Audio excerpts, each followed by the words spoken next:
talking about dropouts, how did you join dropouts? Like, what made you decide that, oh, I'm gonna audition for dropouts? Oh, so funny story. I didn't audition, but I joined the competition with them, and then I just like joined dropouts from there. Yeah, I first heard about dropouts like last year LCDC when young dropouts competed. I was like, why the name so funny? Young dropouts. And then when I watched S24, I was like, oh, this is dropouts. Yeah, then it all clicked. It all made sense to me. And I mean, I think everybody in the dance community kind of remembers dropouts piece for S24 last year. Like, it's iconic lah. Yes, all the breathing. Yes. Yeah, and I think. I mean, also I've known ET for pretty long time, since like 2018 or 2019 or something like that. So yeah, it's just great to reconnect with people. Yeah. How did you know ET? Bro, that's a story that both of us don't remember. Oh my God. Like both me and him don't remember, cause like it was just so long ago. So, how has your experience in dropouts been? I think it's great. Like the community we have. Like I think it's not like, I mean, you could view it as like a crew, but I feel we also like a community for each other. And yeah, going for competitions, you know, it's always great training together, like pushing through all the hard times together, especially if it's a big team. Yeah. Like previously we did get the beat with 30 people, and honestly, it's quite like fulfilling, right? Yeah, like everybody's in sync, and then like everybody's breathing together and can feel each other's energy. Like, yeah. It's great. Like when you're on that stage and then people are like screaming and shouting for you. And you can hear each other. Like, I think it's great lah. Dancing with everyone, feeling everyone's energy. I think it's also rare to have this opportunity to dance in such a big group nowadays. Yeah. Like, I mean, even like the older crews out there, I'm pretty sure it's difficult for them to dance with each other nowadays also. Yeah. I mean, everyone's growing up. Yeah, adulting, having children. Like, businessing or whatever. Yeah, so yeah, it's hard to find the time to come back as a crew. Yeah, like a mega crew and do like pieces unless together. Everybody, their kids join like parenthood. Because of parenthood, they did an age restriction. It was wow. Wow, everybody went crazy, yeah. No, I remember when my early childhood friends watched it, right? They were like, you throw the baby? Yeah, you throw the baby. Don't do that. No. Yeah. So funny. S24 is such a good platform, dude. Like, especially when it first started, it was like such a new concept. If you don't know what S24 is Super 24, organized by Old School yearly. It's a competition where all 4 sides of dancers can be seen. So every dancer counts. Every dancer counts. That's their slogan. So on every side there's a judge, and like literally you're being judged for everything.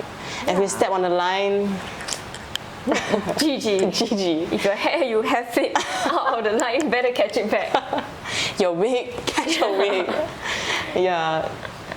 Did you join S24? No. Or like any plans to join S24? Not this year, but let's see what next year brings. Because you're balancing both management and like being an artist yourself, right? If you call yourself that, do you consider yourself an artist? I mean, it feels like a very heavy label. Yeah, it's like, for me it's a heavy label, because I don't particularly feel. Okay, wait, which also brings the question of like, what makes an artist? You have to be good to be an artist, or are you an artist because you're good? Something like that. I remember I pondered over this before in ABM, but so am I an artist? I would say by like technically I could be considered one. Okay, I'm going to go by technical terms now. Like technically I could be considered one, because I mean even under dropouts we have performance opportunities, we have modeling gigs, that kind of thing. There's like kind of small gigs that come in, and technically we are the artists that's being managed by this collective. Right, yeah. So yes, I mean, yeah, so how do I balance between being an artist and... Actually, my question was going to be like, since you're doing both management and like artists, like, do you feel that doing both these fields like make you understand more like what each person is going through, like in a big team, like from the talent to like maybe like the production crew to just artist management, yeah, all that.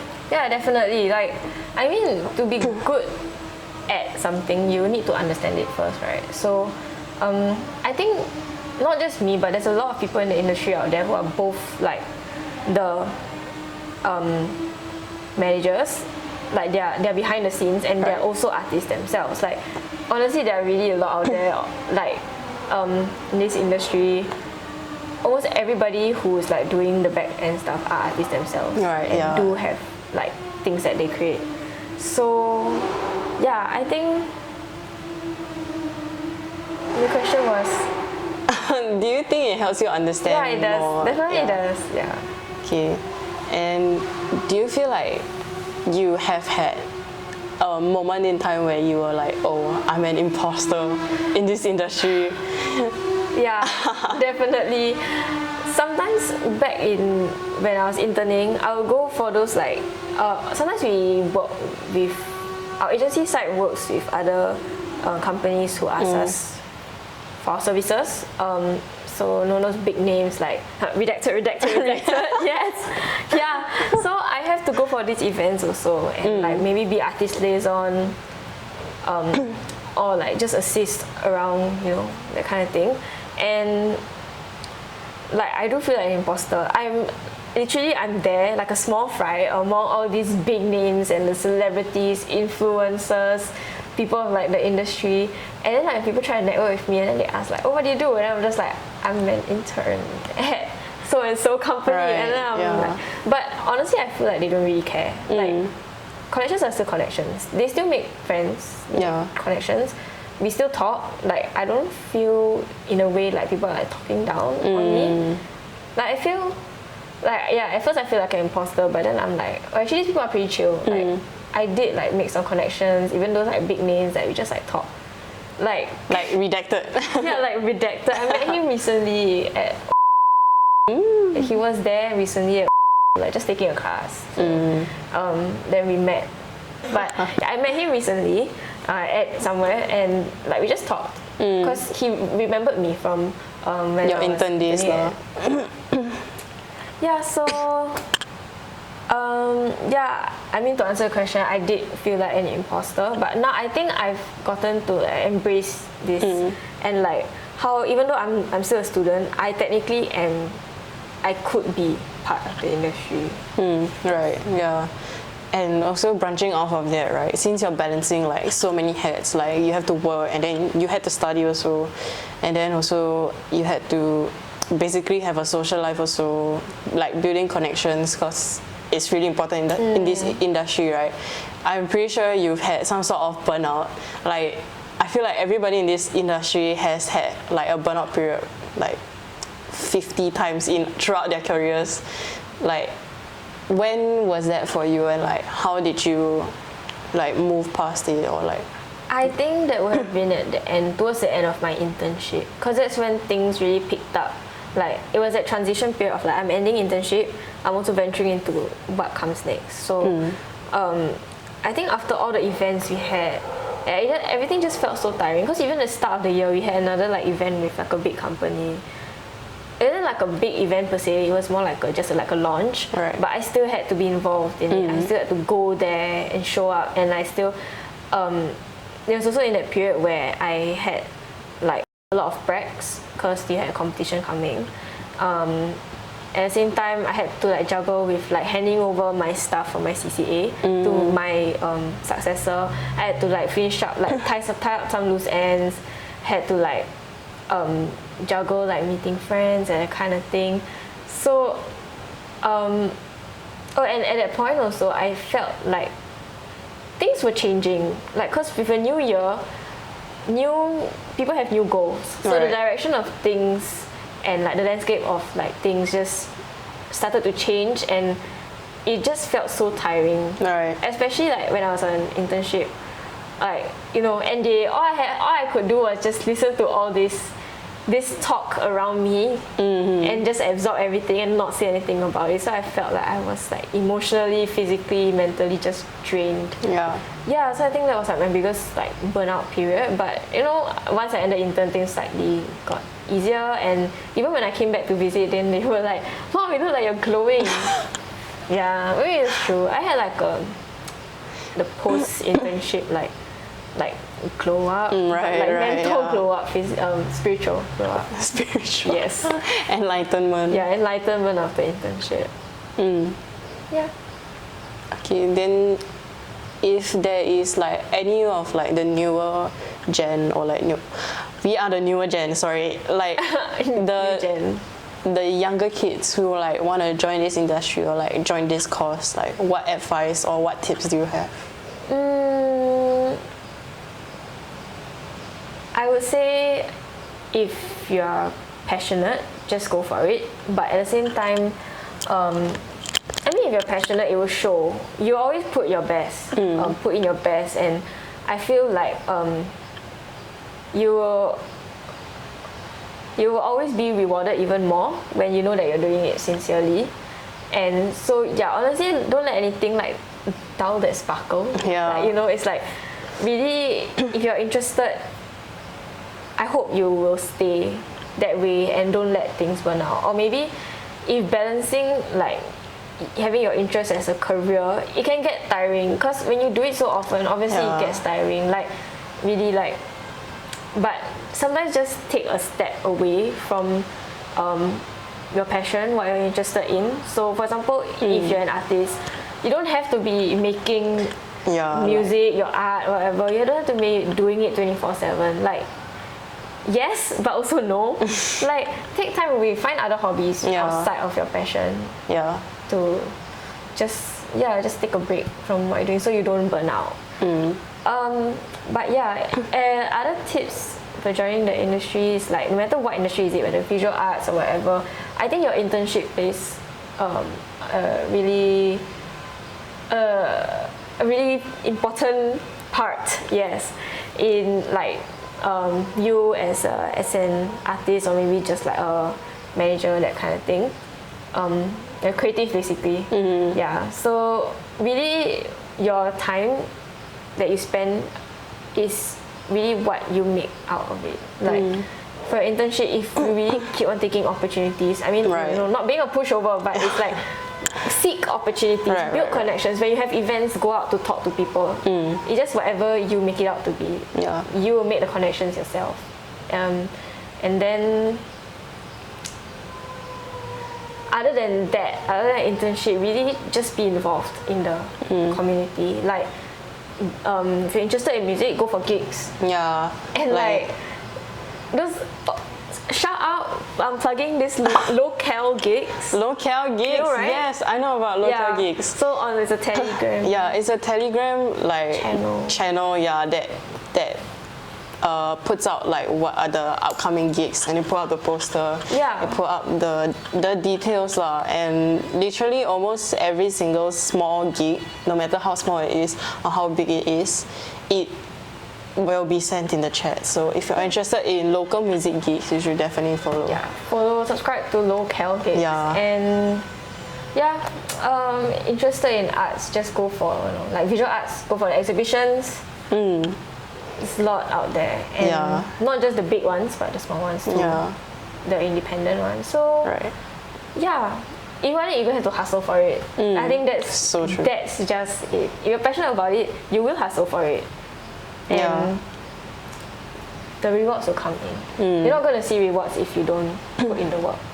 Especially in this day and age where like there's so many things being AI, and like so many. Oh my god, it's crazy. Speaking of AI, it's crazy. Like all the covers of like Bruno Mars singing Hype Boy or something, like, or Drake singing OMG. What's that? Oh my god, it's crazy. And the AI generated images, and like recently they were talking about AI actors or something like that. I don't know, crazy, but AI can never take over human emotions. Humans, yes. The human touch. Right, Which is why I do humanities. and especially if you're really interested in this, like I feel like you can definitely make an impact on the industry of Singapore's landscape or wherever you go, because it really shows like what Riqqah said. Yeah.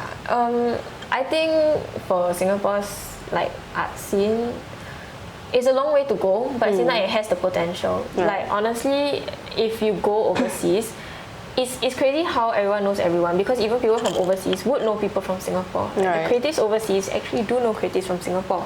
Like for example, the dance scene, they do know people from Singapore.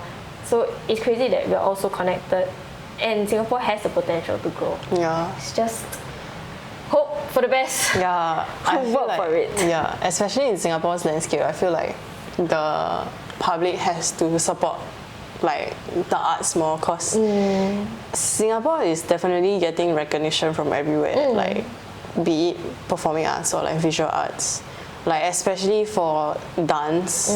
There are choreographers in Singapore choreographing for like K-pop groups and stuff, which is crazy. Yeah, crazy. Like you probably wouldn't know, but now you know. Yeah. So please support local art, please. Yeah. And I mean, even if people think like the how to say, like the layman, literally the layman. Yeah, the layman watching this. The layman watching this, if you don't think the arts is important, I mean, it's not, I remember we learned this in AVM, it's not like the bottom of the hierarchy of needs, it just makes life a bit better. Right, yeah. Yeah, it shows that we are human.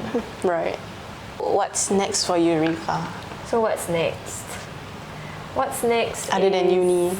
Not uni, it is uni. What's Uni. next is uni, but okay, I'm just trying to juggle, like I'll ease into uni first and see how things go.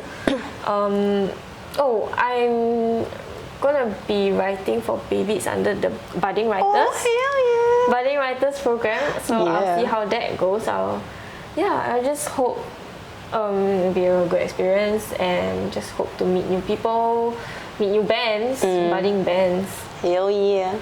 I think that's what's next in the few months.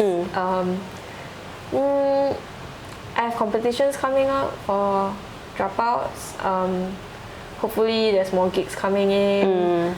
But yeah, we'll take it one step at a time. But definitely in the long run, I hope to, at least with my what I'm doing right now, I can help those around me. So like I said, my ex-colleagues who work with like artists or who are artists themselves, I hope to help them. I hope to help the people in like dropouts, and I'm excited for what's to come. Like, I'm not gonna take it easy, go with the flow, but I'm excited for what's to come. Okay, we're gonna wrap up. Okay, so is there anything you want to plug before you go?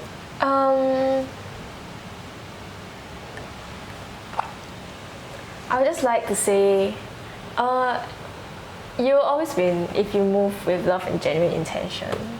Not like to be chim or anything, that's literally my IG bio, but it's something I really think applies, okay, maybe not just to the arts industry, but to anything that you do, but to my fellow creatives out there, creatives, yeah. But to my fellow creatives and like my friends or anyone who's watching this, like I said, if you do things genuinely and you genuinely have the passion for it, go for it and try your best, because if you're passionate about it, you will always do your best, and you'll always be, you always get bigger returns rather than just doing it for the sake of doing it. Right. That's why I say maximize your time in like school, in internship, that kind of thing. And yeah, I think really bottom line is that you'll always receive much more when you put in all your genuine heart and soul into it. Word. Okay, thank you so much, Riqqah, for being here for our 4th episode, I think. Yes, and keep a lookout for the next few episodes, because we got some exciting guests coming on the show. A huger group, a bigger group of people. Really excited for who's to come next, because we are really excited too. Yeah, I'm excited too. Yeah, we'll see you guys in the next episode. Bye. Yes.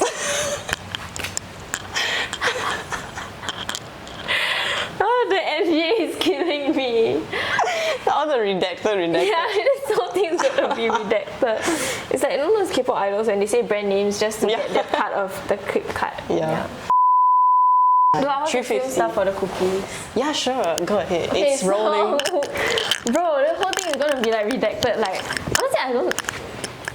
It will be like redacted. I'm from redacted company. No. It's okay if it's a giveaway. Right. Because as long as I don't say it's a company, who can tell? They cannot really sue you. They cannot sue you. You want to sue? This one is cookies, right? Yeah. You want to sue me? Freaking read that. I don't want to get sued. Oh my god. No, I'm like, I'm a really nice guy. Gal, guys. I'm a really nice gal, comma, guys. I'll make sure to put that in the subtitles. I'm a really nice gal, comma, guys. But good morning, It's guys. fine. It's not even morning. We are filming this In the afternoon. 3-ish. I slept it's the almost whole 4. day. Yeah, because Summer went to 1975 concert. Maybe I'd like you better if you took off your clothes. Why doesn't he ever perform I Like America, America Likes Me anymore? Maybe because he hates Singapore. Yeah, maybe. I'm scared of dying. Wait, so what do you do at gigs that you don't know like the I just hate bang. Yeah, I hate bang. Yeah. There was the most recent gig I went for, like Dog Fest 2. Shout out Sing Furoy, shout out Forest, shout out Camping, shout out Curb, shout out Cactus. Yes. I need to disclaimer, if you guys see this, shout out to the person who did my Jaguar tattoo. Tattoo, eh? Jaguar tattoo? Jaguar tattoo. Jaguar's hat. Yeah, it's not real, by the way. What's their Instagram? Their Instagram, I can't remember. Yeah. Jean Seizure, if you're watching this. Jean Seizure. It is features to Jean. I'm gonna cut this and send it to her. Jean, I love you. 32. Jean, you can step on me. Like, gladly I would allow you to step on me. You don't need a Puerto Rico. I am here, Jean. Oh my god. Spaghetti.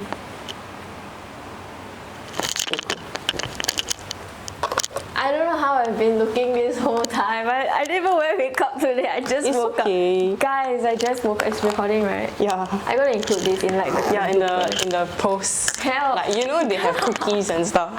Guys, I just woke up just now. I went for 975 last night. I woke up I woke up like this. I woke up like this, smelling like Maddie Healy. Real. Bye. I don't know who to get next on